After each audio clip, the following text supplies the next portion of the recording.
when you want to get involved in outreach, I think it's okay to not go full throttle right away, because it's really difficult to build up, all the networking and connections to make it happen. So look for things that already exist, and hopefully there are some wherever you are, and take part in those programs, whether it be for long-term or temporary, just to get an idea, to see what there is. There might be infrastructure already that you can take advantage of and tap into, and then expand from or work from there.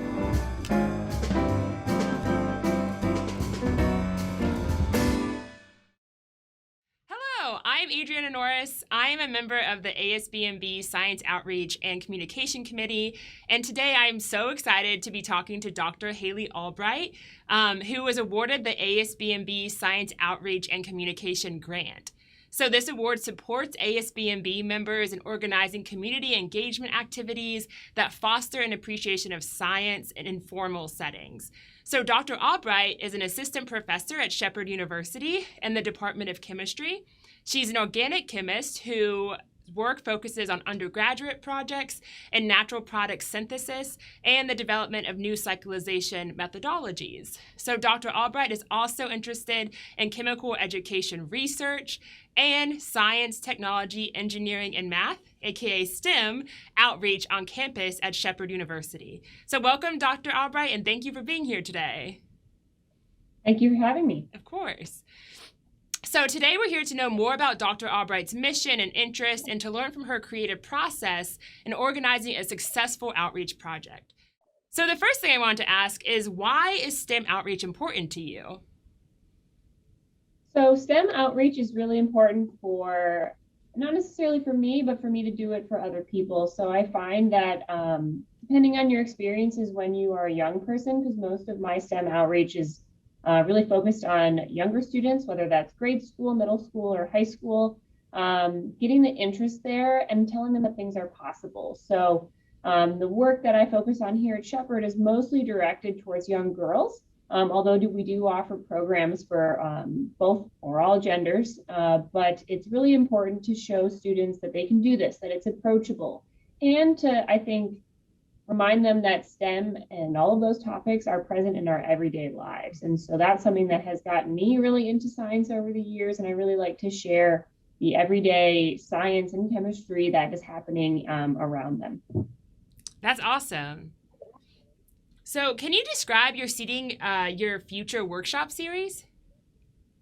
Yes, so we were able to host 4 workshops for the Seeding Your Future initiative, which is a bigger group that hosts multiple events that I've been able to be a part of since starting at Shepherd. And the workshop series was offered once a month this last spring in 2022. And we hosted a workshop on different topics each time. So we focused on hands-on activities for middle school and high school students to come to campus and perform. So my workshop was about extracting caffeine from soda and tea, so they can learn some techniques. They can be on campus, they can be in a lab, but they can also, go home and realize things that they drink or their parents drink at home has a molecule in it. So each workshop had a slightly different topic. We had a biology, a biomechanics, and environmental science that the students would come for. So it was an hour and a half on an evening where we would lead them in some discussion and then a hands-on activity. Yeah, that sounds awesome. So do you think the mission of your workshop was achieved? Absolutely. We had really high attendance, higher than they have had previous years prior to my joining the program. Students had so much fun. We had both posts on Facebook with our advertising and our posts from parents. We had students telling us that they had a great time. So a lot of feedback that really encouraged us. And we had really, again, good attendance throughout the entire series and interest for more. Oh, that's great. So you mentioned that there was a lot of attendees, and it seemed like you had to scale up some of the programming to sort of deal with this. How did you go about doing that? Yeah, so normally previous events similar to this have hosted about 20 students maximum, but right before my workshop, which was the first one of the 4, we noticed that 70 participants had signed up, and that was really unexpected. And we found it was through a new avenue of advertising. So we had to accommodate for that. So luckily we had to luckily we were able to expand into other lab spaces and get a couple more people involved in order to do that. So, and my experiment wasn't something that was super expensive or anything like that. So we were able to kind of accommodate that last minute. So we were really pleased that it was able to be amended, at the last minute, and we had so much interest. But yes, it was a shock. So we were excited about it. Yeah, that must have been shocking when you saw 70, but that's awesome that you were able to deal with it. Yeah. So did you overcome any other challenges during the workshop? And if so, what were they and how did you end up overcoming them? So for the most part, things went pretty smoothly. We were able to, monitor attendance much better for the next 3 workshops. The unfortunate part of kind of how the forms work is you can't always software-wise put a cap in there. So we were able to monitor that and keep an eye to make sure we could fit students in the space. So, that was a good problem for us to have, we felt. But other than that, we found that we had a lot younger students than we normally anticipated. Normally, I think the workshops and everything are designed for high school students. And we had a lot more middle schoolers, which is great, but some of the kind of topics and the activities had to be altered a bit, as we were going. So kind of keeping that in mind in the future is something we're going to be more cognizant about, so that we can not necessarily, change things completely, but accommodate the different age groups better and possibly put them into different rooms or have completely different activities depending on the kind of population that we get. Yeah, that makes sense. So you mentioned your audience sort of being high school and middle school students, like that's sort of the targeted audience. So why is that the audience for this sort of programming? So there have been a number of studies that show, specifically for girls, but in general, interest in STEM careers significantly drops in middle school. And I think this, has to do with when you're younger, you have dreams and anything is possible. And as you get older, you start to kind of have reality hit a little bit. And even if it's not the reality that you can't do those things, students lose interest, whether it's difficult or it's not fun anymore, or someone at home told them something or someone they know that they couldn't do that. So we really want to offer opportunities for students to keep that interest or to spark it if they didn't necessarily have it before at that young age. So they have some time to continue to kind of work through things, be participating in events like this, and then go to college for majors that are in STEM. So it's kind of those formative years when they have to start decision making, but we want to keep it fun and interesting to them as well. Yeah, definitely. And how do you keep these kind of audiences engaged, like middle schoolers and high schoolers? How do you keep them interested in the programming that you're showing them? Yeah, so I've already kind of mentioned the tactics we use, and most of it is hands-on, getting them to do things. Talking at them is not as interesting. Sometimes we'll show like an interesting video because then that can have them, when they're at home, show, go look up other stuff too or things on YouTube. But for the most on hands-on activities, and I really feel that relating it to their real life. So many of the students in mine were like, I like Mountain Dew. I didn't know that there was caffeine or that was a molecule. So connecting things that they see every day to high-end science, even though it's really not, it's just there, they're not thinking about it, I think is a way to encourage them to be curious and interested in looking around them. So like I said, hands-on activities and real life application or at least connection. Yeah, definitely. Yeah, the real life application seems really important. So now they're always looking around and being like, is that science? Is that science? It seems really important. Exactly. So are there other audience you'd like to reach with this workshop series in the future? So you mentioned maybe, you had a lot of younger participants. Would you want to start including them more regularly in the programming in the future?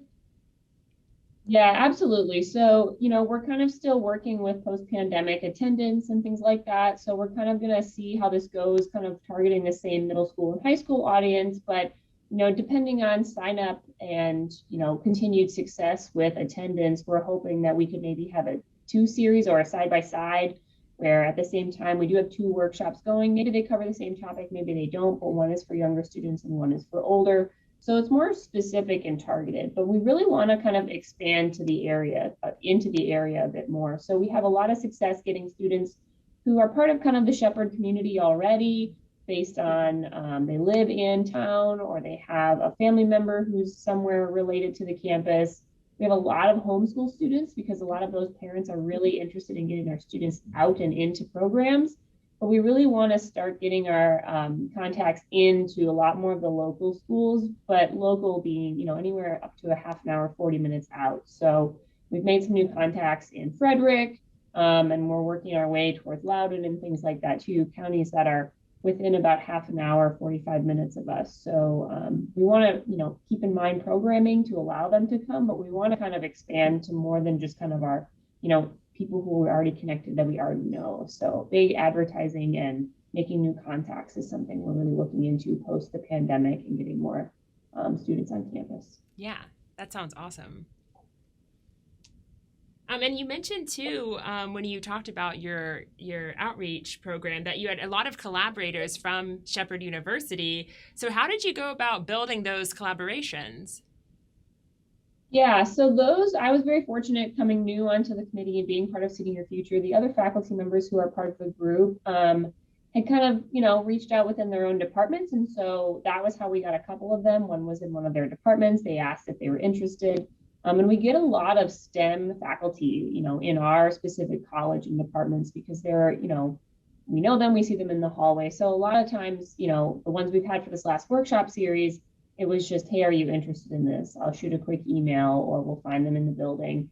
But there are other workshops and activities that our Seeding Your Future initiative hosts, and usually we both really advertise to faculty on campus. And then as we make new contacts and network, we always ask for outside professionals. And even sometimes from our funding agencies, we'll get people within those programs that are interested in giving a talk or even hosting a workshop. So that has happened in the past. But for this specific workshop series, we had enough interest within our department that we didn't have to go outside. Yeah, that's great. And so with all these collaborators on the day of the workshop, how do they help you execute the workshop? So it's really more, how do I help them execute? Apart from the first workshop where I ran the specific workshop, it was other faculty who are not part of our committee and the people that were and us that organized it. So it's more or less, I'm making sure they have all the supplies they need. I help to kind of shuffle the students around to make sure they're showing up and getting brought to the classrooms or the lab spaces. And so they're the ones in there leading the activities and working with the participants, up close. And I'm just there along with the other people on my committee that I worked with to kind of wrangle the students and make sure that, logistics occur. So it's really the faculty that we're recruiting for the workshops that do the work. Gotcha. Okay. And you're kind of behind the scenes, making sure everything goes smoothly. Okay. Absolutely. Great. So thinking about how to assess the success of your workshop, you mentioned some people, reaching out to you on Facebook, talking about how much they liked it. Do you have other methods to sort of take in feedback? And how do you go about sort of capturing that feedback? Yeah, so unfortunately for this last workshop series where we weren't able to organize the paperwork we needed to do post-workshop surveys, so it was more just anyone who offered to provide us feedback via email or verbal and things like that. So I often, after the workshops, will sit down and make notes. But in general, we plan to get things done in time where we can give pre and post workshop surveys where we ask students about their interest in STEM or the topic we're talking about that day, maybe about their interest in going to college for STEM or sometimes chemistry. So depending on the specific workshop, or the context, we'll ask some questions like that before and after. But we usually also do a Likert system where we're asking them 1 through 5, what did you like? Did you not like it? Was it good or bad? So to get feedback moving forward, so just to improve them. So not for this past workshop series, but in general, there's always a post survey that we have them fill as they leave. Okay, yeah. So that seems like it would help, improve the workshop in the future if you know what people liked and didn't like, definitely. But it seems like your Seeding your Future workshop series was a big success with all the attendees and all the interest in it. Are there ways that your workshop could be improved in the future, you think?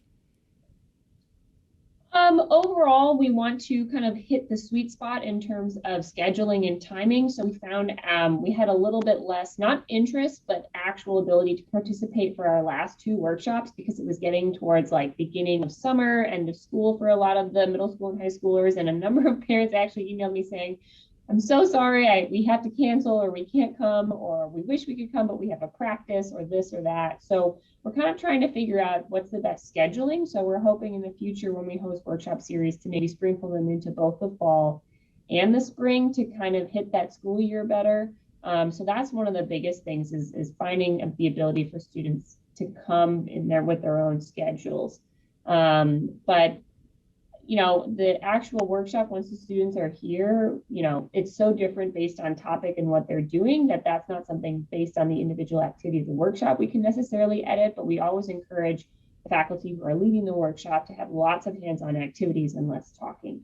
And for the most part, we have a lot of success with that anyways, because most of these faculty lecture all day. They don't want to come at the end of the day and lecture to little kids too. And most of them have kids and also know they can only sit still for so long. So we're pretty happy with the actual workshop. It's more or less how can we maximize participation and find the best time to get consistent participation from students over and over again. Yeah, it seems like you guys are considering a lot to make the workshop just the best that it can be. That's great. So have your outreach efforts influenced your career trajectory? And if so, how?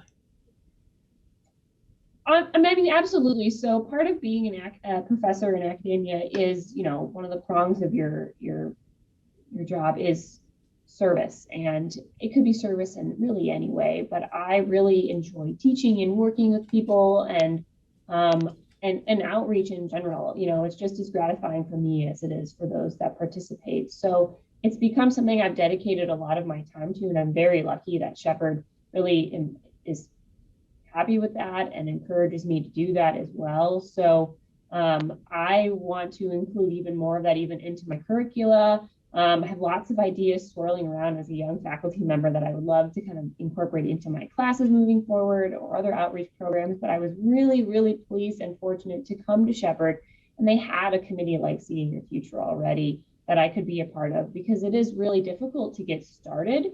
And to do a lot of this from the ground up. Things that I had participated in before during grad school were also kind of part of a bigger program, which makes it easier for more people to do the work and participate, because there's so many contacts and getting students there, and the logistics of these things, not just the actual day of activities, is really what I think holds a lot of people back. And so I'm really pleased and grateful that I was able to come into something that had a little bit of a network already, albeit, recovering from pandemic things, as everyone talks about now. And so I think it's becoming something I spend more and more of my time on. But I always wanted to teach, and it just became, I really like chemistry. I like organic chemistry. So I kept going and getting more degrees and teaching higher levels. But I miss that, spark of interest. You don't get that quite the same with college students as you do with young kids or younger people in general. And you really get to kind of shape their futures earlier at that point. And so that's really an aspect that I've been very grateful for, while still doing things that interest me, like teaching, high-level organic chemistry to college students, which I really enjoy and get excited about as well. But this is kind of taking it to, again, that real life, everyday stuff that also keeps me interested in the subject as well. Yeah, that's great. And it's so nice to hear that you're at an institution that really supports you in this work. So do you see that maybe you could create like an outreach sort of class to teach people how to get involved in this? Or do you think you could incorporate that into your chemistry classes that you already teach? Yeah, so actually it's probably going to be difficult to include it as a required class. It could probably be turned into a seminar series, but this coming fall, I'm working with a couple other faculty members in the chemistry and biology departments to create a seminar series for our undergraduates at Shepherd. It's going to be optional. It's more like an info session about how to write resumes, how to apply for jobs, what they should be doing to get into med school and stuff like that. And a big portion of that is, what are the things you need to put on your resume to make you look more attractive to graduate school or to jobs? And service is big. And even when I was advertising help from the undergraduates who helped with our workshop series, I was saying to them, I was in your shoes. I know how hard it is to commit to something that is all the time or regular, because you have a lot of stuff going on, and a lot of our students work outside jobs as well, that I was like, this is a one-time experience. You do it once a year or once a semester, and if enough of you are involved, that's really all you'll need to do from our end in terms of need, that this looks great. And I mean, we had them volunteering for multiple workshops. So I think that absolutely we could I mean, I'm going to endorse it as is. It couldn't necessarily be a class, but it's going to be part of, my job, I think, to get students more involved in outreach and to remind them that, yes, your grades and everything is important, but doing these other things help it make it fun for you and everything like that as well. And a lot of them from my class that I recruited heavily right before my big over, 70 plus or 70 student workshop started, I was like, I need more help from my own students. They were so excited because we just done some of those techniques in lab class and they were able to show younger students the same types of things. So I think they get excited that it's not just something they do in class and never do again, that they can show off their skills and share that as well. So yeah, absolutely, not necessarily into the official curriculum, but into their undergraduate experience. Yeah, definitely. And it seems like a win-win. They're able to practice what they learned in class and show younger kids and put it on their resume. So that's great. So can you share any advice for scientists who might want to get involved in outreach or even start an outreach project? Absolutely. So I think I've touched on these a little bit, but when you want to get involved in outreach, I think it's okay to not go full throttle right away because it's really difficult to build up, all the networking and connections to make it happen. So look for things that already exist, and hopefully there are some wherever you are, and take part in those programs, whether it be for long-term or temporary, just to get an idea, to see what there is. There might be infrastructure already that you can take advantage of and tap into, and then expand from or work from there.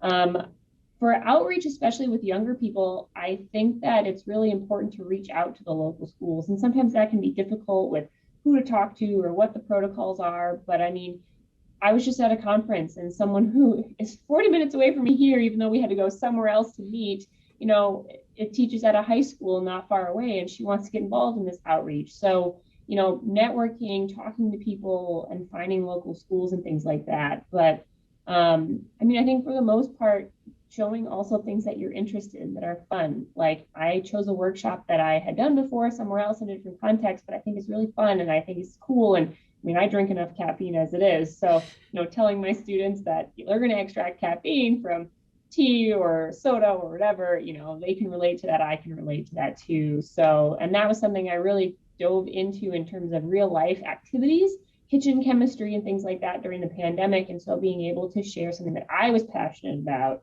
is also really exciting. So anyone who's starting this, look for the infrastructure, find the local schools or the community that can help support you and provide the attendees, and then choosing things that are exciting to you, because if it's not exciting or fun for you, it's not gonna, be as exciting to the students or last long term. Yeah.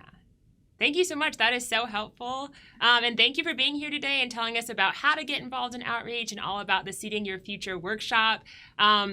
And please engage with Dr. Albright on LinkedIn and Instagram. We'll put her handles at the below on the screen. And thank you again for being here, Dr. Albright. Thank you so much. I really appreciate it. It's been lovely talking to you. You too.